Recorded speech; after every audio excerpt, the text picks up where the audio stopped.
Have you ever seen a man who built an empire on fear finally face a room he couldn't control? Before we begin, drop your thoughts in the comments.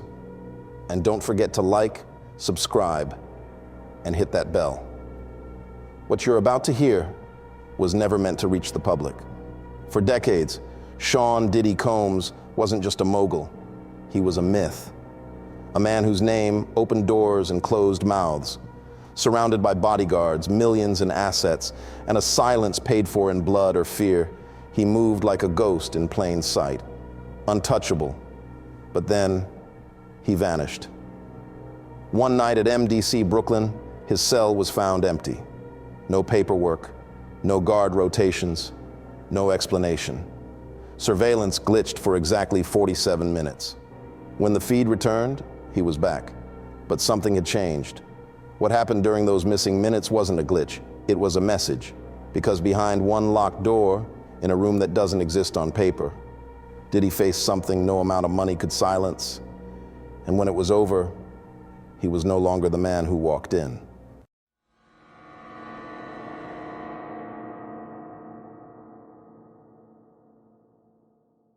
It started just after midnight, the kind of hour where everything in MDC Brooklyn goes still, except for the low hum of fluorescent lights and the quiet shuffle of a graveyard shift guard making rounds he's made 100 times before. Sean Combs, known to the world as Diddy, was locked in cell 314 high security unit. He wasn't supposed to be there long. His lawyers had filed for movement, citing health concerns and overcrowding. He had money, connections, a legacy too deep to ignore. Everyone assumed he'd slide through the cracks like so many before him. But that night, something shifted. At 12:06 a.m., the hallway cameras outside Diddy's cell blinked once. A flicker, not a full blackout, just a single frame frozen in time. Security logs showed nothing unusual.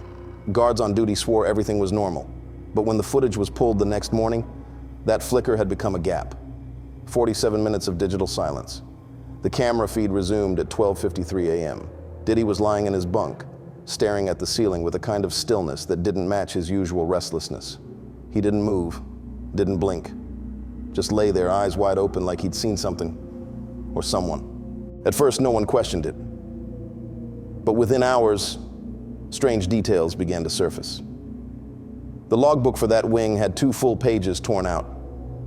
The backup servers, which mirrored all digital activity in real time, were down for maintenance. A routine that only happens once every 6 months, and never without a week's notice. No such notice existed. Worse, the guards assigned to that floor had been pulled for an emergency drill. But when supervisors tried to confirm, no drill had been scheduled. 2 officers filed sick leave before their shift even started. No replacements had been assigned. It wasn't incompetence, it was coordination. Someone had moved him, quietly, precisely, and without a trace, from one of the most secure cells on the East Coast. And nobody could say why. Even the veterans, guards who'd done 10 years at Rikers or more at Leavenworth, felt it. There was a hum beneath the surface, something off, the kind of wrongness that doesn't make sense in words, only in gut feelings and sideways glances. In the cafeteria, whispers started. Someone said they saw Diddy being led through the laundry access tunnel, hands unshackled. Another claimed a black SUV pulled into the loading dock at 12:10 and left by 12:42, unlogged, unchallenged. Most dismissed it as fantasy. But those who'd been around long enough, they knew the truth. Something bigger was moving, and wherever they took him, it wasn't on any map. Diddy didn't remember the ride, he remembered the cold, the kind that sinks into your skin and makes your breath feel heavier. He remembered being pulled from his cell by 2 men in uniforms that didn't belong to any known agency. No names, no insignia, just pressed suits over ballistic vests, and the kind of eyes that never blink. No cuffs, no words, just a gesture to follow. He didn't argue. The hallway they took him through wasn't one he'd seen before. It sloped downward, beneath the prison's administrative wing, past old rusted grates and storage doors that hadn't been opened in decades. Eventually, they reached a steel elevator with no buttons inside, just a key card reader and a small black lens above the door. The descent took a long time, too long for the basement levels, long enough to feel like they weren't just going lower, but somewhere else entirely. When the doors opened, they stepped into silence. It wasn't a cell. It wasn't an interrogation room. It wasn't even part of the prison. It looked like a courtroom, not a public one. This wasn't marble columns and flags. It was clinical. Clean. Too clean. Sterile white walls. Black floors that didn't echo footsteps. A single table in the center with a chair on either side. A panel of 3 people seated at the far end. None introduced, none speaking. Just staring. No judge's bench, no jury, no gavel. Just Diddy. And the silence. There were no cameras in the room, at least none that were visible. But Diddy knew better. Someone was watching. Probably more than one someone. He sat where they gestured and looked around. No lawyers, no paperwork, no record of anything. No record of he was alone. Until one of them slid a manila folder across the table. Still, no one spoke. He opened it. Inside were a dozen documents. Contracts he hadn't seen in years. Signatures he thought had been scrubbed. Transfers routed through shell companies so deep, he barely remembered authorizing them. One page at a time, it all came back. A deal with a promoter who disappeared in 2014. A lease agreement tied to a recording studio in Miami that burned down mysteriously. A wire transfer to a foundation that never existed. Things that weren't supposed to exist anymore. Things he'd paid to disappear. At first, he tried to keep calm, tried to stay in control. But with every page he turned, his pulse ticked higher, his breathing sharpened, his jaw clenched. Because these weren't just breadcrumbs, they were kill shots. Still, the suits across from him said nothing. They didn't need to. The message was clear. They had him. Not hypothetically, not in theory, factually. And he knew. This wasn't a deposition. It wasn't a trial. It was an ambush.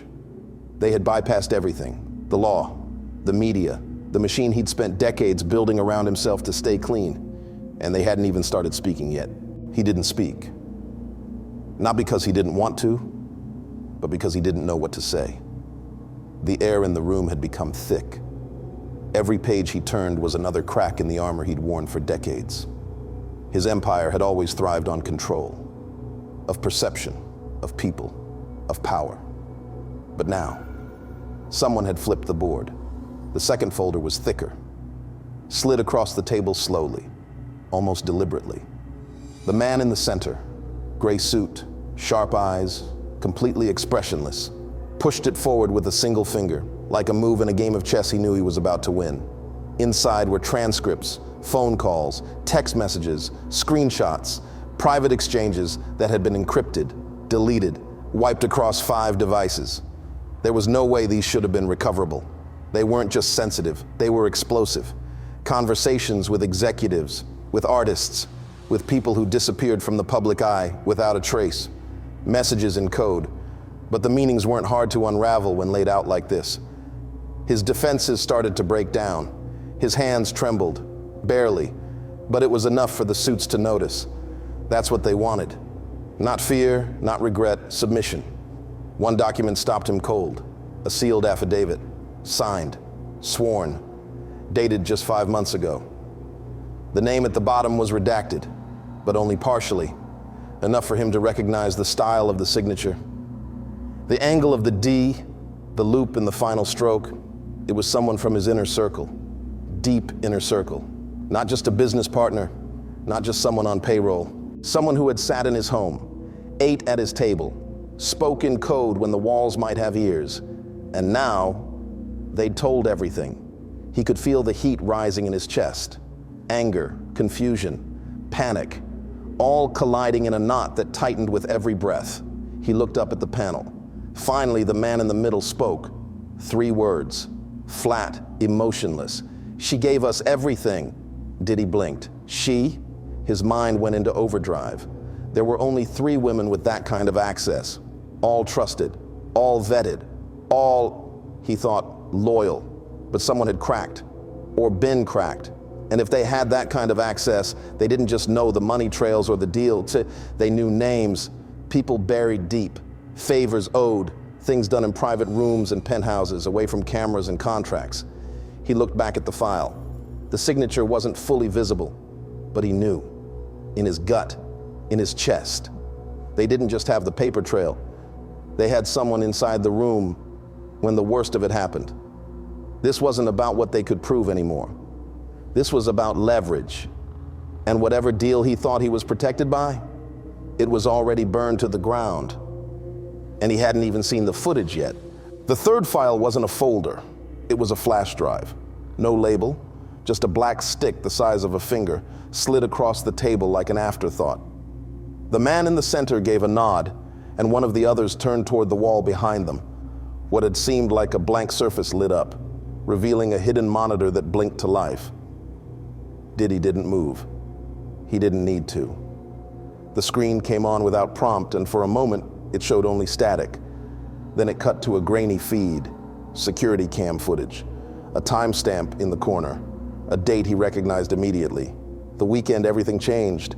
It was a private suite in a Miami hotel, one of his favorites, top floor, off the books, known only to a small handful of people. The kind of place you go to disappear for a while. He'd been careful, always had someone sweep the room, checked for bugs, signal jammers, even thermal scopes. It was routine by then, paranoia disguised as professionalism. But somehow, it hadn't been enough. The angle was low, slightly tilted, probably hidden behind a vent or in the baseboard. You could see most of the room, couch, minibar, the wide glass windows behind heavy blackout curtains, and then him. Sean Combs, standing at the center of the frame, holding a drink, laughing, talking with someone just out of view. The audio kicked in slowly, warped at first, then sharpening. They talk, they don't talk again. You understand me? I don't care who it is. No leaks, no stories, no headlines. He froze. It wasn't just his voice, it was his tone. Cold, director, threatening. The kind of thing you say when you think no one will ever hear it again. The kind of thing that can't be taken out of context because the context is self-evident. On the screen, he turned to the person off camera. His face crystal clear now. No grain, no blur. His features frozen in a smirk that he didn't remember making, but couldn't deny seeing. He whispered something next. Too quiet to hear, but the body language told the story. Leaning in, smiling, predatory. The camera cut. Another angle. Another day. This time the suite was darker. Nighttime. A different guest. This one visible, recognizable. A name already rumored to be part of the investigation. She sat with her head down, visibly uncomfortable. He stood over her, pacing, a phone in his hand. You know what happens to people who get curious? He said. They disappear. He said it like a joke, but it didn't land like one. The clip ended. The screen went dark. No one in the room spoke. Diddy just sat there, staring at his own reflection in the black screen. It wasn't denial he was feeling anymore. It wasn't even fear. It was realization. They hadn't just tracked his money. They had watched his empire rot from the inside. And now, they were showing him pieces of it, like feeding a man his last meal one forkful at a time. He tried to speak, but stopped. Because then, they showed him who was in the room that day. He hadn't moved since the last clip ended. The screen was still black, but now it reflected a different version of him. Not the mogul, not the power broker. Just a man, sitting under the weight of everything he thought he'd buried. And then the names started to drop, one by one. The man in the gray suit opened a thin leather binder and began reading from it, calmly, without emphasis. Just facts. Julius Thorne, private security, employed by your team for 13 years, filed testimony under seal, supplied internal scheduling data, logged entrances and exits at 3 off-the-books locations. Diddy blinked slowly. Julius wasn't just a bodyguard, he was family. The guy who stood between him and the world, who took punches, literally, for him. He'd let that man sleep at his estate.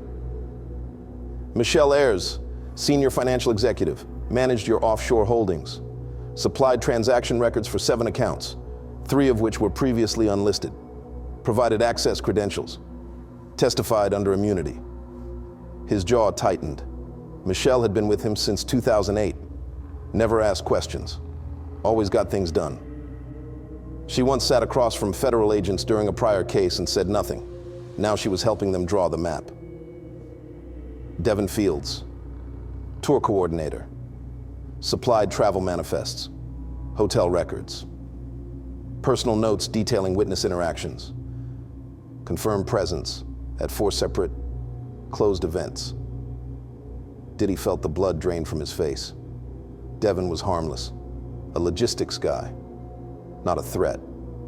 But apparently, he'd seen more than he was ever supposed to, and remembered all of it. They just kept going. A stylist, a former assistant, a man he hadn't spoken to in 5 years but once paid 6 figures to handle cleanup for a guest who overdosed at a party. All of them flipped, all of them talked, and all of them were now evidence. This wasn't a conspiracy theory. This wasn't social media noise. This was orchestrated, coordinated, carved from the inside out. He wanted to stand, to scream, to say this is all fake. But there was no point, because the worst betrayal hadn't come yet. The panelists stopped reading and looked at him directly for the first time. "We haven't said her name yet," he said, calm as ever. "But you know we will." Diddy's stomach turned. He did know. The person closest to him. The one who had been there through everything. Who knew the real numbers, the real secrets, the real bodies buried under the brand.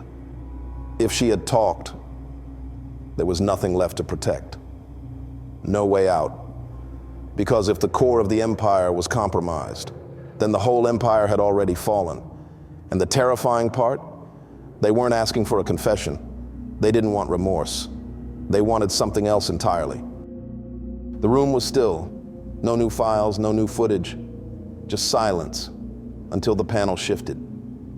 For the first time, the man in the center leaned forward. Not as a bureaucrat, but as something else. Something older. Worn from years of negotiations no one ever heard about. He looked Diddy in the eye and asked a single question. "Are you ready to cooperate?" It wasn't a plea. It was a prompt. Diddy didn't respond. He didn't know how. His mind was still stuck on the last few names, still reeling from the idea that someone he loved, trusted, had spoken against him. "Let's be clear," the man said. "This isn't a court. You're not on trial. There's no media circus waiting outside and no jury to sway. We're not here to convict you." He paused, letting that settle in. "We already did that." The woman beside him spoke next. Her voice was softer, almost kind. "You built something powerful," she said, "but you built it on other people. People who were seen, who were heard, people who made the wrong enemies, and now want protection or vengeance, or both." Diddy's mouth was dry. The man continued. "We don't need your confession. We need your cooperation. Give us names, deals, a roadmap." He slid a slim envelope across the table. Inside was a single page. No legal jargon, no conditions, just an offer. One name for one reduction. Every person he gave them, reduced sentencing, privileges reinstated, transfer to a facility of his choice, potential sealed testimony. The math was simple, but the price? Everything. He looked down at the page and saw blank spaces already typed and labeled. Witness 1, date, location, involvement. There were 8 lines. 8 lives to burn if he wanted his own back. He didn't say a word. Not yet, but he didn't need to. They could see it in his eyes, the calculation, the bargaining, the temptation. That's when the man leaned forward once more and said something that broke whatever resolve Diddy had left. "This isn't about guilt anymore. Guilt is a tool. This is about value. Are you still valuable, Mr. Combs? Or are you just another liability rotting in a cell?" And for the first time since this began, Diddy's mask cracked. Not from anger, not from fear, from clarity. They weren't here to bury him. They were here to own him. Diddy looked down. His hands weren't shaking anymore. They'd gone numb. "You built your kingdom with fear," the man said. "You understand how this works. You ruled because people were scared of what would happen if they didn't fall in line." The man stood now, stepping away from the table. "Well, now you get to feel it." The room fell silent again, but it wasn't the same silence as before. This one was heavier, not sterile or professional. It was final. Diddy didn't respond, not with words. He just stared straight ahead, emotionless, hollow. The silence wasn't compliance. It was collapse. He didn't nod, didn't reach for the pen. He just sat there, his mind somewhere else, some distant hallway of memory where things still made sense, still obeyed him, where he could fix things with money or charm or a phone call. But that world was gone. And when the three figures rose and walked out without a word, the only sound left was the soft mechanical hum of the walls around him.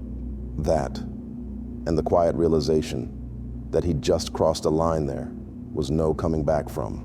When they brought him back, there were no sirens, no cuffs, no warnings. Just two unmarked men in dark coats walking beside him like shadows, silent as before. They led him through the same path, sublevel corridors, service tunnels, a private elevator that only moved with a keycard.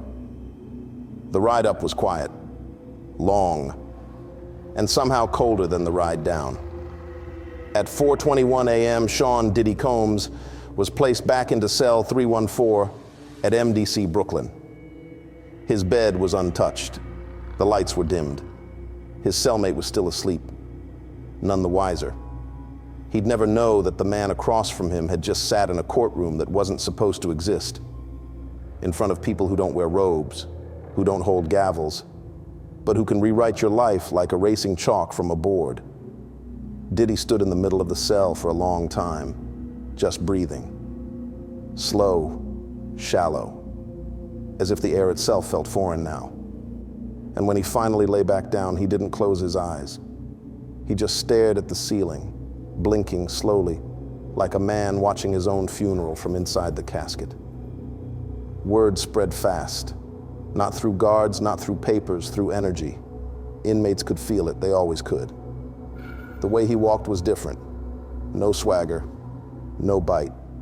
The usual whispers when he passed, silent now. No one nodded, no one looked. Even those who once orbited him like satellites now kept their distance. Something had changed. The empire wasn't gone with a bang. It was erased with a signature and a flash drive. The men he protected, the ones who owed him everything, the ones who feared his name in nightclubs, contracts, and courtrooms, they were gone. And the ones who remained, they smelled blood. Power in prison is illusion. It lives in posture, rumors, memories of what you used to be.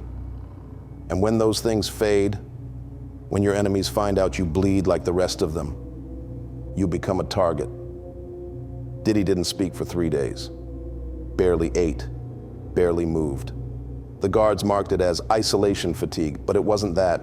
It was recognition of finality, of truth, of the fact that he was no longer a myth or a boss or a symbol. He was just inmate 4179341, locked in a box, in a building full of men waiting for the next story to end. What do? When the people you protected become the ones who bury you. For years he stood at the top of the mountain, untouchable, unbothered, untouchable.